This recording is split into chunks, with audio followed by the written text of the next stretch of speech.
Hello everyone. I hope you are doing well. आज है 25 अक्टूबर। 25 अक्टूबर 2024 को क्या क्या इंपॉर्टेंट न्यूज आई है यूपीएससी परस्पेक्टिव से वो हम देखेंगे। तो आइए बिना किसी देरी के स्टार्ट करते हैं। तो सबसे पहली चीज क्या है। सबसे पहले इंडिया चाइना ने डिसइंगेजमेंट स्टार्ट कर दिया। डिसइंगेजमेंट इंगेजमेंट का मतलब क्या है, आपस में मतलब कन्फ्लिक्ट या फिर मतलब इंगेज होना किसी वॉर में। डिसइंगेजमेंट मतलब अलग अलग डिफरेंट। ठीक है। टू फ्रिक्शन, फ्रिक्शन पॉइंट क्या है। जैसे इंडिया और चाइना का जो मैप है वो मैं आप लोगों को दिखा देता हूँ। इंडिया चाइना के जो फ्रिक्शन पॉइंट है वो काफी मैटर करते हैं। इंडिया चाइना फ्रिक्शन पॉइंट, ठीक है। जो इंडिया चाइना के फ्रिक्शन पॉइंट हैं वो काफी ज्यादा हैं। तो अब ये मैटर है सबसे पहले तो, ठीक है। ये सारे फ्रिक्शन पॉइंट है जैसे दौलत बाग, ओडली, Depsang plain, Galwan valley, hot spring, north bank, Pangong Tso, south. ठीक है। तो ये देखो finger 2, finger 3, finger 4, finger 5, finger 6, ये सारे फिंगर 8। ठीक है। तो ऐसे ऐसे करके चाइनीज जो आर्मी है, ठीक है, तो वो मतलब क्या है, धीरे धीरे करके आगे बढ़ती रहती है और फिर बोल देती है कि ये पॉइंट हमारा ही है। ठीक है। एक ये बड़ा इंपॉर्टेंट मैप है जो मैं आप लोगों को दिखाना चाहता हूँ। इंडिया की जो कन्फ्लिक्ट है वो चाइना के साथ है, जो इंडिया की जो कन्फ्लिक्ट चाइना के साथ है वो वो क्या है, वो इन सारे पॉइंट्स पे है। एक है ये सेक्टर है, एक ये सेक्टर है, ये है ईस्टर्न सेक्टर। कौन सा है, ईस्टर्न सेक्टर। ईस्टर्न सेक्टर पे इंडिया और चाइना का जो मैप है, जो बॉर्डर है, डिस्प्यूट है, वो है 1140 किलोमीटर। ठीक है। और उसके बाद है एक मिडिल सेक्टर। ठीक है, मिडिल सेक्टर, तो this one is middle sector. जो ऑरेंज में है ये 624 है, सॉरी 625 किलोमीटर है। उसके बाद ये है वेस्टर्न सेक्टर। ठीक है। ये कौन सा है, वेस्टर्न सेक्टर। तो जो ये वेस्टर्न सेक्टर है ये कितना है, 2150, यानी कि 150 किलोमीटर। सबसे ज्यादा डिस्प्यूट कहाँ है, वेस्टर्न सेक्टर में, लद्दाख वाले इशू में। सबसे कम कहाँ है, मिडिल सेक्टर में। ठीक है। और सबसे जो मतलब उसके बाद सबसे कम मिडिल में, सबसे ज्यादा यहाँ, और बीच वाला कौन सा है, ईस्टर्न सेक्टर। तो ये बात आप लोगों को क्या रखनी है, ध्यान रखनी है। ढोकलाम ट्राई जंक्शन। ठीक है। ढोकलाम, ढोकलाम कहाँ है, ये है ये देखो ये। ठीक है। डोकलाम ट्राई जंक्शन है ये। तो ये चीजें हैं जो कि काफी इंपॉर्टेंट है, इनका मैप देखना। ये देखो ये रहा, finger 1 Pangong Tso, finger 2, finger 3, finger 4, finger 5, finger 6, finger 8, ये सारी चीजें हैं। ठीक है। जो कि काफी इंपॉर्टेंट है मैप के साथ साथ देखनी। तो आप लोगों को मैप बार बार देखना है। ठीक है। तो अब अच्छी बात है ये डिसएंगेजमेंट हो रही है तो, ठीक है। एक चाइना की स्ट्रेटजी है, जब भी चाइना के ऊपर आंसर लिखना हो, जब भी आप लोगों को चाइना के ऊपर आंसर लिखना हो, एक तो क्या लिखोगे, डेप्थ ट्रैप पॉलिसी है इसकी, डेप्थ ट्रैप पॉलिसी। एक क्या लिखोगे इसकी, एक है इसकी स्लाइसिंग स्ट्रेटजी। अब मुझे पूरा वर्ड याद नहीं आ रहा। ठीक है। कौन सी स्ट्रेटजी है इसकी, स्लाइसिंग स्ट्रेटजी। और और क्या लिखते हो जब भी इंडिया चाइना, इंडिया चाइना नहीं मतलब कि चाइना के ऊपर या फिर, हाँ, आईआर में आपको आंसर लिखना हो तो आप वो लिख सकते हो कि स्लाइसिंग स्ट्रेटजी है। और क्या लिख सकते हो,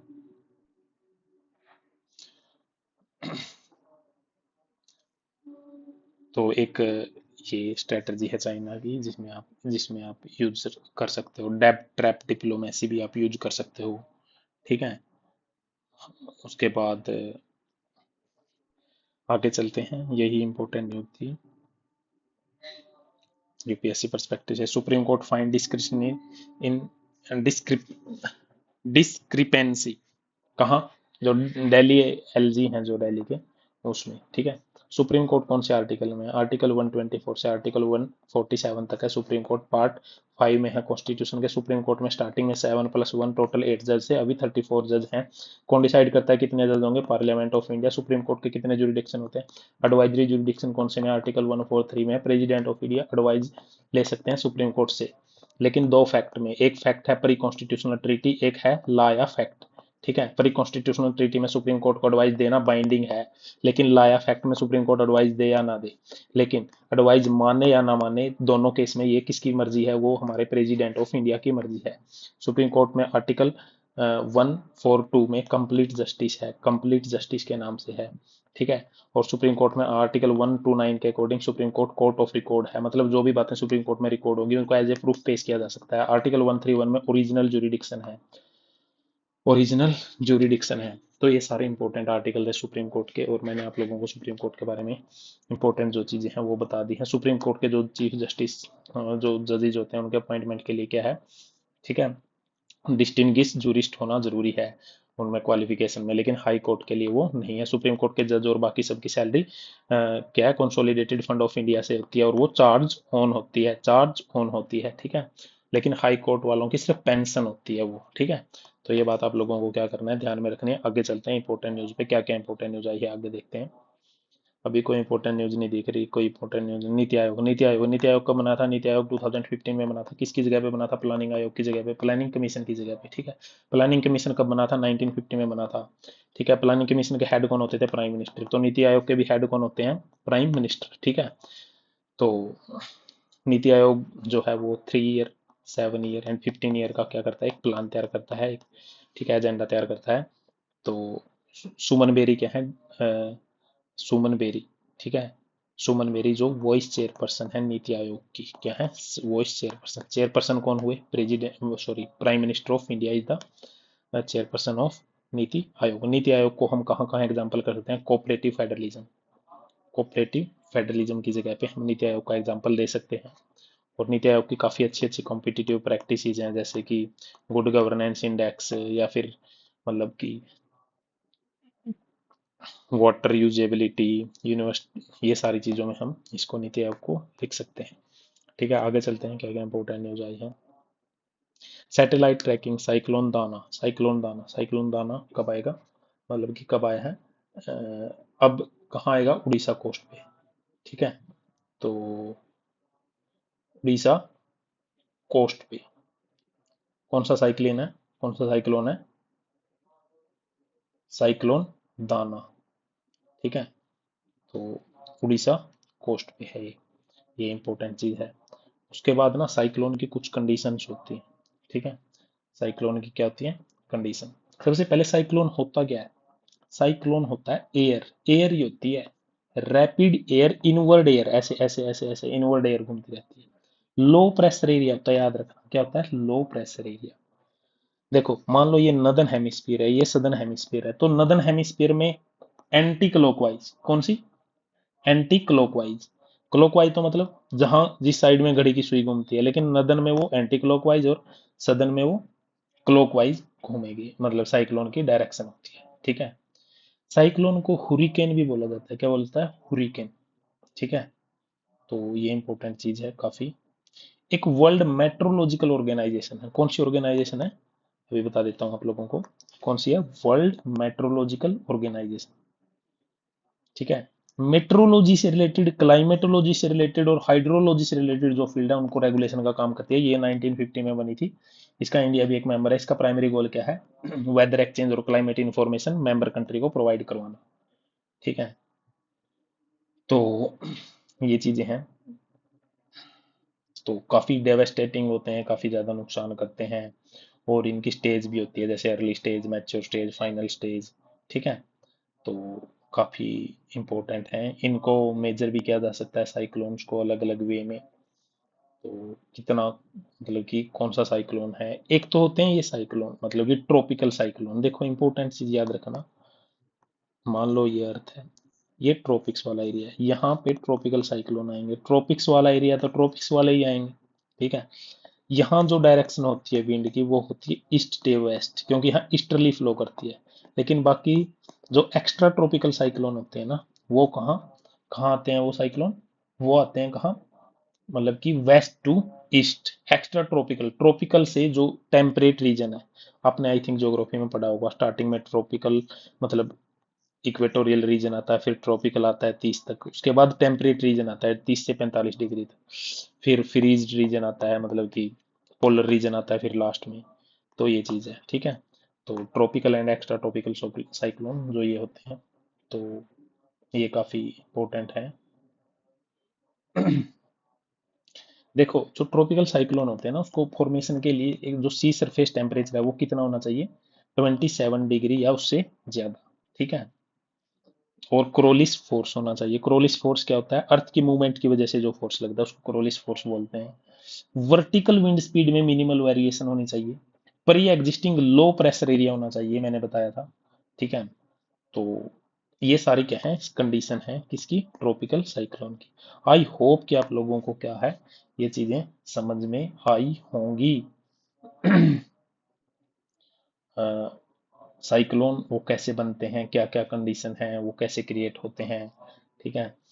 उसके बाद ये बात किसने बोली है? इसरो ने। किसने बोली है? इसरो। इसरो क्या है? इंडिया की एक स्पेस एजेंसी है, ठीक है। इंडिया की क्या है? एक ये स्पेस एजेंसी है। इसरो के फाउंडिंग फादर किसको बोला जाता है? इसरो के फाउंडिंग फादर, इसरो के फाउंडिंग फादर किसको बोला जाता है? डॉक्टर विक्रम साराभाई को। विक्रम साराभाई को, ठीक है। तो ये चीज है इसरो के, मतलब कि काफी ज्यादा अचीवमेंट है इसरो की, ठीक है। कम्युनिकेशन सैटेलाइट 1983 में इसके जो है वो स्टार्ट हुए थे। इसरो के अलग अलग कम्युनिकेशन सैटेलाइट हैं, लॉन्च डेट है अलग अलग उनकी, इसरो के अलग अलग मिशन भी हैं, ठीक है। तो ये सब क्या था, इसरो के बारे में था। और इसका हेडक्वार्टर कहाँ है इसरो का? बेंगलुरु में। कहाँ है? बेंगलुरु में। तो एस सोमनाथ इसके चेयरमैन थे पहले, ठीक है। और 1960 के आसपास ये बनी थी। तो ये चीजें थी किसके बारे में? इसरो के बारे में। और इसरो ने ही बोला है कि जो सैटेलाइट्स हैं वो ट्रैक कर रहे हैं साइक्लोन दाना को सिंस October 20। तो आगे चलते हैं, इंपॉर्टेंट चीजें। Krishna river in Vijayawada. Krishna river in Vijayawada, जो फिशर हैं वो कृष्णा रिवर में फिशिंग कर रहे हैं, ठीक है। तो कृष्णा रिवर कहाँ है मुझे बताओ? कृष्णा रिवर है कहाँ? कहाँ से निकलती है कृष्णा रिवर और कहाँ पे जाती है? क्या आप लोगों को पता है इस बारे में? जब भी कोई रिवर आए तो ये इंपॉर्टेंट है। कृष्णा रिवर कहाँ से निकलती है? महाबालेश्वर। कहाँ से कृष्णा रिवर कहाँ से निकलती है?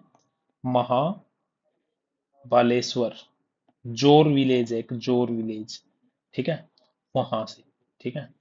तो काफी इंपॉर्टेंट है ये कि कहाँ से ये निकलती है और इसकी कितनी ट्रिब्यूटरीज हैं। और फाइनली गिरती कहाँ है Krishna river? Bay of Bengal में, ठीक है, बे ऑफ बंगाल में। तो ये इंपॉर्टेंट है।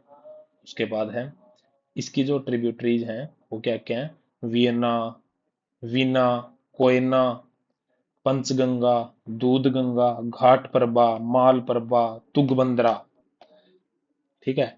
Venna, sorry, Venna, Koyna, Panchganga, Dudhganga, Ghataprabha, Malaprabha, Tungabhadra. ध्यान से सुनोगे तो ये चीजें इतनी टू द पॉइंट याद हो जाएंगी आप लोगों को, ठीक है। तो मतलब आपको जरूरत ही नहीं पड़ेगी फिर से रिवाइज करने की, ठीक है। लेफ्ट बैंक ट्रिब्यूटरी कौन कौन सी है इसकी? लेफ्ट बैंक वाली भीमा, ढिंडी, हालिया, मूसी, पलेरू, मुनेरू, ये सारे क्या है इसकी? लेफ्ट बैंक ट्रिब्यूटरीज हैं, ठीक है। तो महाराष्ट्र के महाबलेश्वर से ये निकलती है। आई होप आप लोगों को समझ में आया होगा। आगे चलते हैं। आगे है एडिटोरियल, ठीक है। देखो इस एडिटोरियल में क्या बोला गया है, जो बात है मदरसा, मदरसा में जो एजुकेशन दी जाती है ना, मदरसा में जो एजुकेशन दी जाती है वो एजुकेशन, वहाँ पे जो एजुकेशनल गाइडलाइन दी जाती है, मदरसा किसके लिए होता है? मुस्लिमों के लिए। तो माइनॉरिटीज इंस्टीट्यूशन है, माइनॉरिटीज इंस्टीट्यूशन है। तो किसी ने कह दिया कि इंडिया तो सेकुलर कंट्री है, वहाँ पे गाइडलाइन क्यों दी जाती है, रिलीजियस गाइडलाइन? तो लोग हाई कोर्ट में ये केस हुआ, हाई कोर्ट ने कहा हाँ ये बात तो सही है, तो ये गाइडलाइन नहीं देनी चाहिए। लेकिन फिर मदरसा वाले कहाँ गए? सुप्रीम कोर्ट में। सुप्रीम कोर्ट ने बोला देखो, सबको सब जगह गाइडलाइन होती है, हिंदू रिलीजन में भी, मुस्लिम में भी, सिख में भी, क्रिश्चियन में भी। तो हमें इस पे मतलब कि इशू नहीं उठाना चाहिए, ठीक है। सबको अपनी अपनी गाइडलाइन इश्यू करने का, क्योंकि वो माइनॉरिटी इंस्टीट्यूशन है। अब मुझे बताओ माइनॉरिटी एजुकेशन कौन से आर्टिकल में? आर्टिकल 29 और 30। रिलीजियस 25 से 28, ये सारे क्या है? फंडामेंटल राइट है। आर्टिकल 30 12 से 35 कौन से पार्ट में? पार्ट 3 में, ठीक है। तो बड़े इंपॉर्टेंट है। तो इसी पे ये ऑडिट जो एडिटोरियल है ये आया है, ठीक है। तो सुप्रीम कोर्ट ऑफ जो इंडिया ने उसके बाद बोला कि बच्चों के लिए अब ये गाइडलाइन दे रहे हैं, तो फिर एनसीपीसीआर ने इसमें क्या किया था कि इस जो ये मतलब कि रिलीज इंस्ट्रक्शन है उसमें एनसीपीसीआर ने क्या किया, उनको रोक दिया, किसको, इन इंस्ट्रक्शन को, ठीक है। तो ये तो फिर गलत बात हुई, एनसीपीसीआर ने क्यों रोका इनको हमें क्या पता, ठीक है। तो फिर वो कहाँ गए, सुप्रीम कोर्ट ने, क्योंकि ना उन्होंने बोला कि राइट टू एजुकेशन के साथ कंप्लाई कंप्लाई नहीं करती, ठीक है। तो अब राइटर बोल रहे हैं कि जो एनसीपीसीआर के इनिशिएटिव है वो किसी आइडियोलॉजी से अफेक्टेड है, bunch of thought by mister Golwalkar, तो विचारधारा, ठीक है, तो जो कि रिलीजियस माइनॉरिटी को एनिमीज ऑफ नेशन बोलती है, ठीक है। तो अब ये बात हुई। तो जो इम्पोर्टेंट चीज है हमारे लिए वो है एनसीपीसीआर, एनसीपीसीआर, ठीक है। एनसीपीसीआर है जो वो कब बना था बताओ, 2005 के एक्ट से बना था। एनसीपीसीआर का एक एक्ट आया था 2005 का, ठीक है। तो कमीशन का काम क्या है, जैसे पोस्को एक्ट है, prevention of sexual offence act, ठीक है, उसको अप्लाई किया, जुवेनाइल जस्टिस एक्ट को अप्लाई किया, जो एनसीपीसीआर है, right to free and education को अप्लाई किया, इन सबको अप्लाई करना क्या है इसका, वो है क्राइटेरिया है। एनसीपीसीआर में चेयरमैन होते हैं एक, उसके बाद कितने होते हैं, 6 मेंबर होते हैं, एक चेयरमैन प्लस 6 मेंबर होते हैं, ठीक है। एक मेंबर को एजुकेशन में एक्सपर्टी होनी चाहिए, किसी को चाइल्ड में होनी चाहिए, किसी को जुवेनाइल जस्टिस में, ठीक है। और ये सारी चीजें होना जरूरी है। चेयरमैन और जो बाकी मेंबर है उसको अपॉइंट कौन करता है, सेंट्रल गवर्नमेंट, अपॉइंटमेंट कौन करता है, सेंट्रल गवर्नमेंट, 3 लोगों की रिकमेंडेशन पे, 3 कमेटी होती है 3 मेंबर की, उनकी रिकमेंडेशन में सेंट्रल गवर्नमेंट, जिसके चेयरमैन कौन होते हैं, एजुकेशन मिनिस्ट्री, याद रखना। रिमूव भी किसके द्वारा किया जाता है इन लोगों को, सेंट्रल गवर्नमेंट के द्वारा। तो आई होप कि आप लोगों को समझ में आया होगा, ठीक है। तो जो एनसीपीसीआर है वो एस्टेब्लिश क्यों किया गया था, वन ऑफ द प्रोमिनिएंट इनिशिएटिव था वो इंडिया का, इंडिपेंडेंट इंडिया का प्रोग्रेस के लिए, ठीक है। जो डायरेक्टिव इशू किए गए एनसीपीसीआर के द्वारा स्टेट गवर्नमेंट को on October 11 2024 was under this act, इसी एक्ट के अंडर में वो जो डायरेक्टिव हैं वो इशू किए गए थे, ठीक है। तो ये चीज है। उसके बाद क्या है, चिल्ड्रन को जो इंडिया में काफी ज्यादा सेक्स वर्क के लिए ट्रैफिकिंग उनकी होती है, बैगरी में भीख मांगते हैं लड़कों पे, आपने देखा है, इवन उनके जो ऑर्गन्स हैं उनका ट्रेड भी होता है, ठीक है। तो मैंने बहुत सारे जो लेटर जाते हैं उनको मना भी कर दिया जाता है एनसीपीसीआर के द्वारा, ठीक है। काफी मौकरी है child and rules and labour की, तो मेन चीज क्या है, लेकिन इन सब चीजों को इग्नोर कर रहा है कौन, अपना एनसीपीसीआर, और ध्यान किस पे दे रहा है, ऐसी ऐसी चीजों पे, ठीक है। और उन्होंने बोला कि रिलीजियस ग्रुप को भी थ्रोन आउट ऑफ मदरसा, बोले कि अच्छा, तो राइटर बोल रहा है कि अगर ऐसा करेंगे तो ऐसा है जैसे कि किसी बेबी को बाथटब से बाहर फेंकना। तो एनसीपीसीआर का काफी क्रिटिसिज्म किया गया है इस आर्टिकल में, काफी ज्यादा ही। तो मदरसा जो बाकी चीजें हैं, मतलब बाकी कंट्रीज हैं वहाँ पे अलग वे से डिस्क्राइब किया जाता है, लेकिन यहाँ पे क्या है, इंडिया में मदरसा का अलग मीनिंग है। इंडिया में मदरसा जस्ट मीन स्कूल, ठीक है। तो मदरसा मीन क्या होता है, स्कूल, उससे ज्यादा कुछ नहीं होता, और सेकुलर स्कूल है। तो ये सारी चीजें थी। और ये मदरसा काफी टाइम से चल रहा है, दिल्ली सल्तनत से लेके, दिल्ली सल्तनत बताओ किसने एस्टेब्लिश की थी, बताइए कौन थे फर्स्ट, ठीक है, कौन थे दिल्ली सल्तनत के first, first sultan, social justice, ठीक है। जैसे केरला में काफी ज्यादा अटैक हो रहे हैं बच्चों पे, उन कम्युनल आपस में हारमोनी खराब हो रही है, तो ये सारे इशू उठाने चाहिए।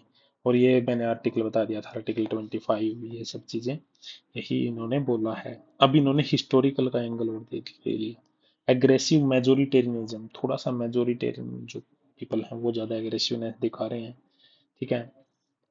प्लूरलिस्टिक कंटेंट को समझना होगा, ठीक है।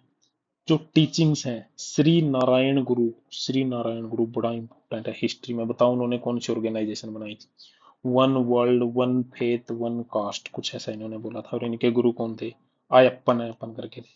सर्व सर्वमत सर्वम एकता, ठीक है। तो ये चीजें हैं।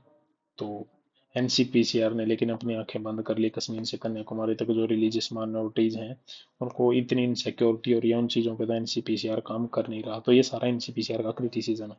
हमने जो इसमें से काम की चीज़ें थी वो निकाल ली हैं। इसको आप यूज कहाँ कहाँ कर सकते हो? आप मेंस में, पॉलिटी में, जीएस2 में इस आर्टिकल को यूज कर सकते हो। सोशल जस्टिस में आप इसको यूज कर सकते हो। उसके बाद मदरसा एजुकेशन सेकुलरिज्म में आप इसको यूज कर सकते हो, ठीक है।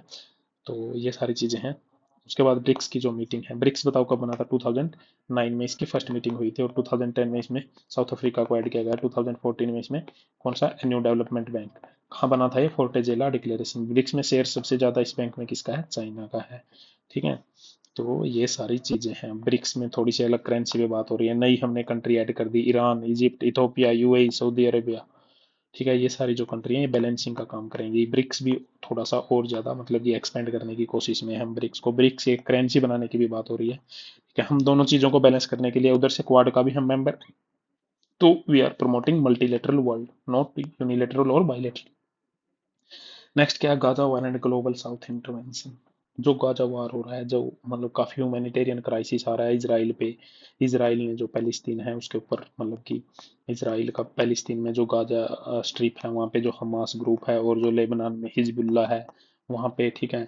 यमन में हouthi है, इधर ईरान है, सबके साथ इसराइल ने पंगे ले रखे हैं।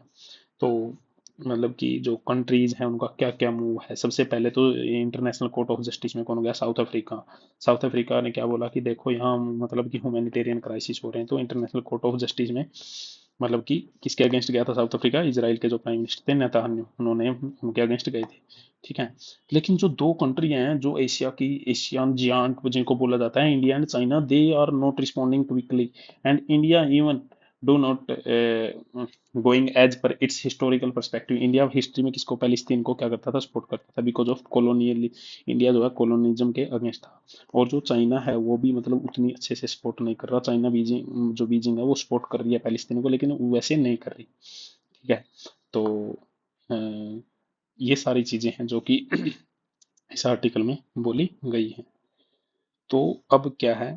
इंडिया की जो पोजीशन है वो कंसिस्टिंग है और बैलेंस करने की कोशिश कर रहा है। इंडिया हमेशा टू स्टेट सॉल्यूशन को प्रपोज करता है, ठीक है। और जो न्यू दिल्ली है काउंटर टेररिज्म के व्यू से देखती है, इसलिए न्यू दिल्ली क्या है? इसराइल को सपोर्ट कर रही है, जबकि चाइना किसको? पैलेस्तीन को सपोर्ट कर रहा है, ठीक है। तो क्योंकि पैलेस्तीन, ईरान, फिर चाइना, रसिया, ये सारी एक अलग एक्सिस बनी हुई है, ठीक है। तो जो वॉर है गाजा में वो क्या दिखाता है? Idea of America, PACS Americana, design diminishing and finding fewer Tacker with US, alternative remain distant reality, India and China contesting by itself, making the real unity within the global south, while other disparities such as democratic versus non democracy, ठीक है। तो जो true medicine है, true true mediation relies on political and military power to mobilize and exploit leverage, no power in global south, global power में individually और collectively. तो ये सारी बातें इसमें जो बोली गई हैं, बस इसमें कोई ज़्यादा इंपॉर्टेंट चीज़ नहीं है। तो इस तरह से हमने आज का जो एडिटोरियल था उसको, मेन मेन चीज़ें हैं। सेबी के जो चेयरमैन हैं, बंस स्किप्स पार्लियामेंट, पीएम, पीएससी समय, पब्लिक अकाउंट कमेटी 1919 के एक्ट से बनी थी। कब? 1921 में बनी थी, ठीक है। इसके जो हेड होते हैं वो leader of opposition, sorry sorry, जो अपोजिशन पार्टी होती है उसके कोई भी मेंबर इसके हेड होते हैं। ये एक कन्वेंशन है, याद रखना। Public account committee, public account committee, public undertaking committee, public estimate committee, ये तीनों क्या है? फाइनेंशियल कमेटी है। पब्लिक अकाउंट कमेटी को तो कैग की जॉइंट सिस्टर भी बोला जाता है, sister of CAG. Next chief justice of India कौन होंगे? Sanjeev Khanna, Khanna ji 51st chief justice of India होंगे, जो कि ओथ लेंगे। कौन दिलाता है इनको ओथ? बताओ कौन दिलाएंगे चीफ जस्टिस को ओथ? ठीक है, पीएम। पीएम से मीटिंग की है उमर अब्दुल्ला, जो कि सीएम बन चुके हैं। सुप्रीम कोर्ट ने डिक्लाइन कर दिया एनजीओ के प्यूनिटिव डिमोलिशन पे। तो दाना साइक्लोन की हमने बात कर ली है। International Indian Council for Cultural Relation Thursday ने कॉन्फ्रेंस किया बुद्धिस्ट मॉन्क और स्कॉलर की कोलंबो में, granting Pali the status of classical language by Indian government. Pali को क्या मिल गया है? वो लैंग्वेज का स्टेटस मिल गया है। कौन सी लैंग्वेज का? क्लासिकल लैंग्वेज का। क्लासिकल लैंग्वेज कितने स्टार्टिंग में? 6 थी, 5 थी, पता नहीं 6 थी, अब शायद 10 या 11 हो चुके हैं। क्लासिकल लैंग्वेज काफ़ी इंपॉर्टेंट है, बहुत इंपॉर्टेंट है। ठीक है। तेलुगु, तेलुगु थी एक तो। ठीक है। हाँ, उसके बाद कन्नड़ थी, मलयालम थी, उड़िया थी, संस्कृत थी। ठीक है। स्टार्टिंग वाली बताइए मैंने। प्रेसिडेंट मुइजू ने क्या बोला है कि 50% सैलरी कट कर दो, हम फाइनेंशियल क्राइसिस में चल रहे हैं। मालदीव, वही मालदीव जो इंडिया आउट की कैंपेन चला रहा था, वही मालदीव। ठीक है। तो आज के लिए यही काफ़ी इंपॉर्टेंट एडिटोरियल थे और आर्टिकल थे जो हमने देखे। उसके बाद हम GS2 में देख लेते हैं इंपॉर्टेंट चीज़ें, क्या डिस्कस करना चाहिए हमें GS2 में, ये काफ़ी चीज़ें मैटर करती हैं। तो GS2 में हम इंपॉर्टेंट चीज़ें देख रहे थे।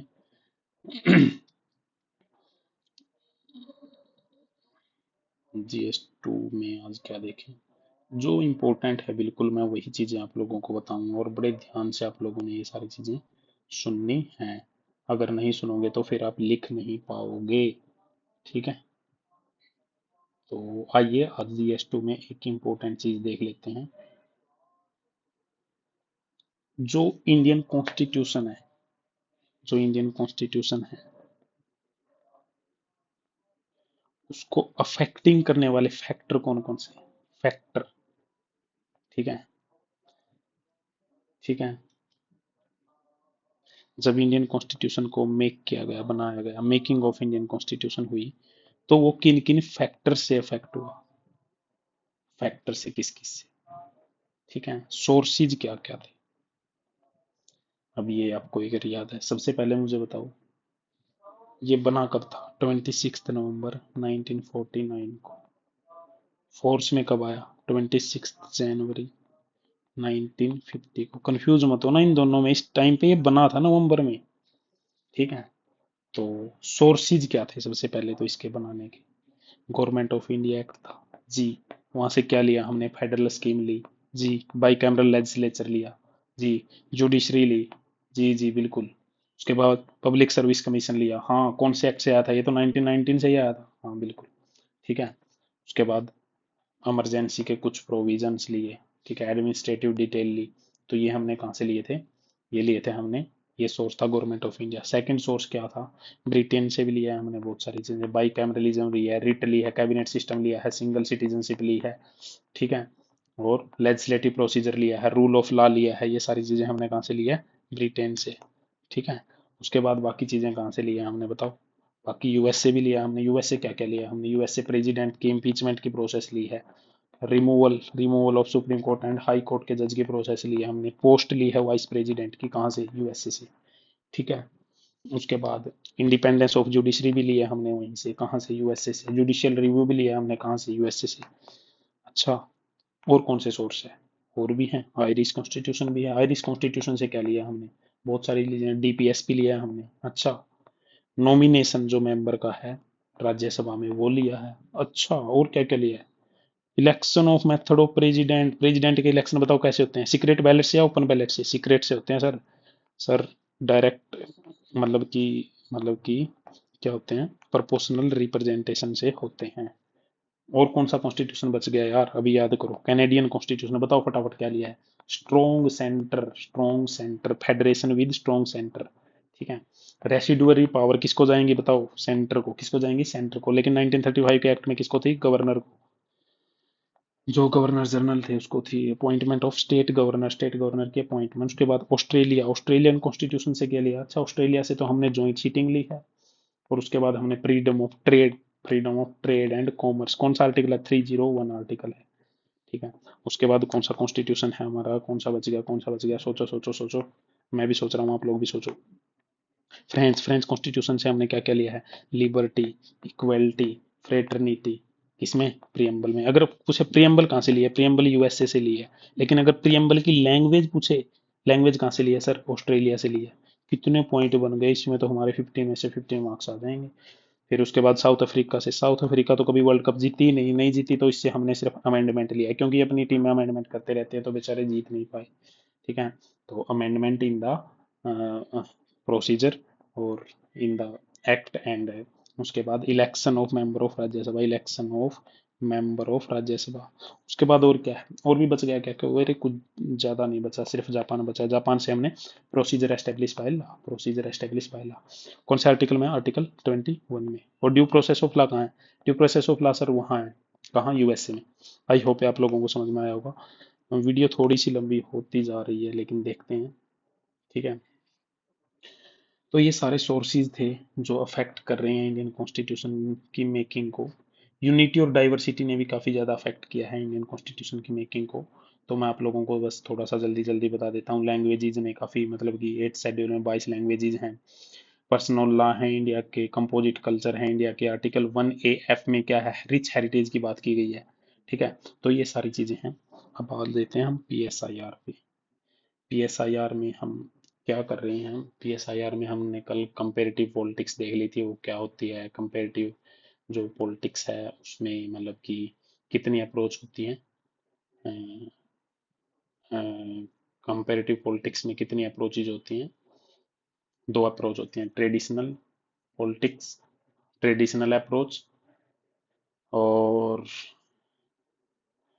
क्या होती है दूसरी, मॉडर्न अप्रोच, ठीक है। Traditional and modern approach. तो ट्रेडिशनल और मॉडर्न अप्रोच कब स्टार्ट हुई, क्या क्या उनके डायमेंशन है, वो हम देखेंगे, ठीक है। तो ट्रेडिशनल अप्रोच में कौन कौन आता है और मॉडर्न में कौन कौन आता है, वो चीज़ भी मैं आप लोगों को बताऊंगा। बस ये 2 ही चीज़ करेंगे, ट्रेडिशनल के टाइप कल करेंगे। ट्रेडिशनल अप्रोच जो कंपेरेटिव पॉलिटिक्स की है, वो स्टार्ट हुई थी कब, वर्ल्ड वॉर 2 से पहले। कब, वर्ल्ड वॉर 2 से पहले, वेरी ओल्ड है ये, काफ़ी ओल्ड है। ये कहाँ से निकली, एरिस्टोटल की एक बुक थी, ठीक है। 158 कॉन्स्टिट्यूशन की उसने स्टडी की थी, वहां से ट्रेडिशनल अप्रोच निकली है। ये सिर्फ वेस्टर्न कंट्री के स्टडी, जो सिस्टम है वेस्टर्न कंट्री का, उसकी स्टडी पे ही फोकस करती है, नॉन वेस्टर्न को ये छोड़ देती है, क्योंकि वो उस टाइम पे इंडिपेंडेंट नहीं थी। इसके अंदर क्या क्या आती है, लीगल इंस्टीट्यूशनल अप्रोच आती है, हिस्टोरिकल अप्रोच आती है, और कॉन्स्टिट्यूशनल प्रोविजन आती है, ठीक है। उसके बाद क्या है, इसकी सिग्निफिकेंस एंड लिमिटेशन हम कल देखेंगे। उसके बाद मॉडर्न अप्रोच, मॉडर्न अप्रोच में क्या है, वर्ल्ड वॉर 2 के बाद स्टार्ट हुई। नई नई फासिज्म, नाजिज्म, कम्युनिज्म, इन सब की स्टडी है, ठीक है। डीकोलोनाइजेशन, जो नई नई कंट्री हैं उनकी स्टडी है। उन्होंने जब डीकोलोनाइजेशन में, FW रिग्स, उन्होंने क्या बोला, प्रिज्मेटिक सोसाइटी, ठीक है। तो difference in theory and practice, formalism, ठीक है। आई होप आप लोगों ने ये सिलेबस कर रखा होगा। बिहेवियरलिज्म यहीं से निकला, फिर पोस्ट बिहेवियरलिज्म आया, और तो फैक्ट फैक्ट की बात करती है। तो ये दोनों अप्रोच हैं जो हमने डिस्कस कर ली, जो बाकी चीजें हैं वो हम कल डिस्कस करेंगे। आई होप आप लोगों को समझ में आया होगा। अगर आप लोगों को ये एडिटोरियल अच्छा लगता है, टू द पॉइंट लगता है, आप टेलीग्राम चैनल ज्वाइन कर लो सबसे पहले तो, जो डिस्क्रिप्शन में लिंक है वो है इसकी PDF का। दूसरी चीज, आप इसको शेयर कर दो, सब्सक्राइब कर दो, लाइक कर दो, कमेंट कर दो, ठीक है। आई होप आप लोगों को अच्छा लगा। Thank you guys, thanks a lot.